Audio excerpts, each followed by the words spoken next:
You can be a superstar, you can fill stadiums, you can be the pride of the nation, but if you don't fit the archetype of a man, you'll be respected as an artist. And that's it. There won't be a cult following, and it doesn't matter how many awards you have, fans, money, or talent. In Kazakhstan, a man is judged in 10 seconds, not by talent, not by intelligence, not by what he's done for culture, but by one simple question: is he a man or not? Because Kazakhstan's show business isn't about music, not about cinema, not even about success. It's an arena where they decide daily who can be loved, who can be tolerated, and who can never be respected under any circumstances. In Kazakhstan, they like to say, he achieved everything himself. But let's be honest, in show business, there's no such thing as a man on his own. Sometimes you have your own cover. His family pulled him out, society forgave him. Kazakhstan has an unspoken code, and this code is merciless. No one wrote it, but everyone knows it. A man shouldn't whine. A man shouldn't make excuses. A man can make mistakes, but he shouldn't appear weak.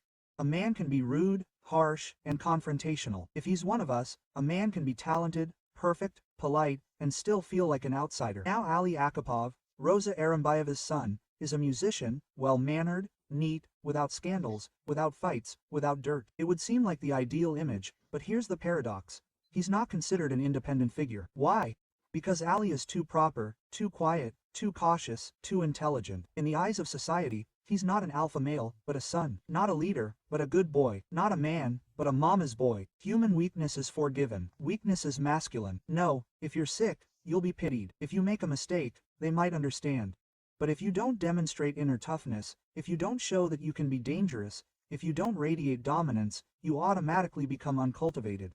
And cult status in Kazakhstan is everything. Ali is called talented, but people won't follow him because he doesn't evoke primal feelings. You can survive with that. The cult of men is always about survival, even in show business. And let's be honest, Ali will never be forgiven for his origins. In the public consciousness, he didn't struggle, didn't tear himself apart, didn't fight, didn't prove himself. He received it, which means he didn't deserve it. Kazakhstan respects a man who came from the dirt, not one who grew up in a warm place. Kairat Nurtas isn't just a singer, he's a social phenomenon. He's not the most vocally powerful, not the most intelligent, but he's completely understandable. Kairat is a man who lives by the principle: yes, I screwed up, yes, I'm guilty, but I won't cower. There were scandals, there were fights, rudeness. Yes, mistakes, of course. What are you talking about? He was cancelled. People stopped listening to him. He was erased? No. Why? Because in the eyes of society, he's one of them. He is, and he doesn't break his back in front of the public. He doesn't justify himself to the point of humiliation. He doesn't turn guilt into an on-camera confession. He admits his mistakes like a man, briefly, without tears, without hysterics. And that's key. In Kazakhstani culture, a man is forgiven for aggression, but not for weakness disguised as politeness. Kairat can be harsh, and they'll tell him, well, that's just my nature. People love him not because he's right, but because he has no doubts. He lives by a simple principle: I'm like, take it or leave it, and the crowd accepts him. Damash Kudaibergen is a genius, a phenomenon, a world-class voice, national pride. But let's be honest, Dimash isn't a cult of the real man. He's not about dominance, not about pressure, not about brute leadership, not about keeping company. He's about beauty, about talent, about harmony, about sublimity. Dimash is too pure, too correct, too bright. He doesn't inspire fear, doesn't evoke a desire to submit, doesn't evoke the feeling that this is the kind of man people will follow. They adore him, they're proud of him, they admire him, but they don't make him out to be a macho man. Because the cult of the man in Kazakhstan isn't about a voice, it's about strength. Even if it's illusory, even if it's brutal. A real man isn't someone who's perfect, but someone who survives in the pack. He can be harsh, he can be wrong, he can be scandalous, but he doesn't break. Dimash doesn't inspire submission, he inspires applause.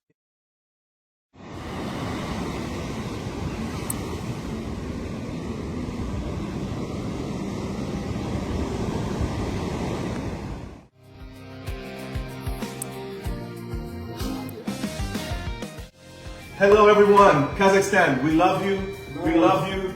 From Stevie Mackey, Avery Wilson, and the king, the one and only. This is the greatest. He's so amazing, so amazing. We love you guys. You produced an amazing person, and we have so much fun. And we love music. We love you. Full of love. God bless you. Assalamu alaikum, brothers. Yes. Yeah, we love you. Now ask yourself an honest question. Why do you find Kairat annoying, yet respect him? Why do you feel sorry for Ali, yet don't believe in him as a leader? Why do you idolize Dimash, yet don't see him as a man? Because it's not about them, it's about you. It's about the fear of weakness, the cult of toughness, the desire to see not a person, but an image. Kazakhstan's show business doesn't choose the best. It chooses those who suit the cult, and as long as this is the case, the real men will be considered not the most worthy, but those who best meet the crowd's expectations. It's rude, yes, it's unfair, of course. But that's how it works here. Argue with it all you want, the pack has already made its choice. If this video irritates you, then you've recognized yourself, because you too judge a man in 10 seconds. You too are looking for strength, not depth. You too confuse confidence with aggression. You don't want talented people. You don't want smart people.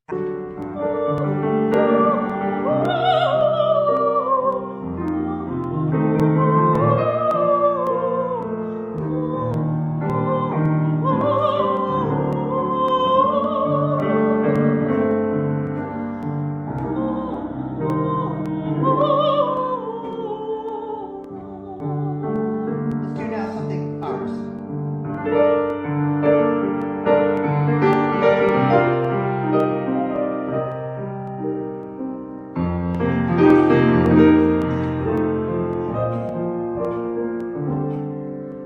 The winners in Kazakhstan will not be those who can think, but those who can apply pressure. And every time, society will wonder, why is everything going so wrong with us? Because you chose it that way. You choose not by intelligence, not by values, not by results. You choose by feeling. This one won't let anyone bully you. Although, in reality, he'll be the first to hand you over if the system says you have to. Every time you justify rudeness with the word character, mock gentleness, call calm weakness, and admire pressure, you're voting for this system. If you've watched this video up to this point, it means you care.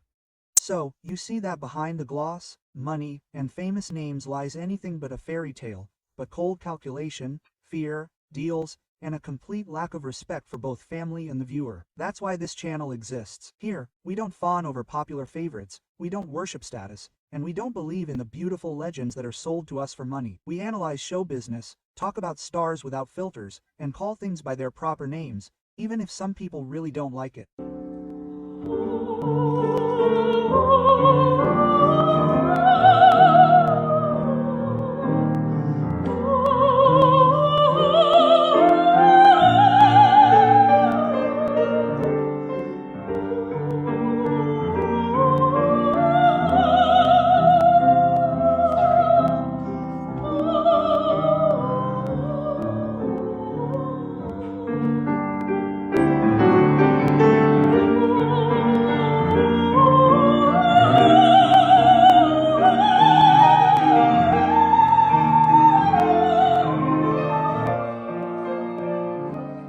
Akapov infuriates me not because he's not a man, but because he's well-mannered and thus shows that it's possible to be different. Dimash infuriates me not because he's not an alpha male, but because he's non-aggressive and destroys the myth that strength is a prerequisite for showing off. And Kairat is loved not for his masculinity, but for his predictability. As long as the cult of the real man lives. Subscribe to the channel if you're tired of sweet lies. If you're tired of the same interviews, the same excuses, and the same stories about how good he is, it just happened that way. Here, you'll be the first to see new analyses, hard-hitting investigations, and topics that others avoid for fear of ruining relationships or losing access. A subscription is informal. It's a signal to the algorithms that this kind of content is needed, that viewers value not only entertainment but also the truth. I think he likes you, Dimash.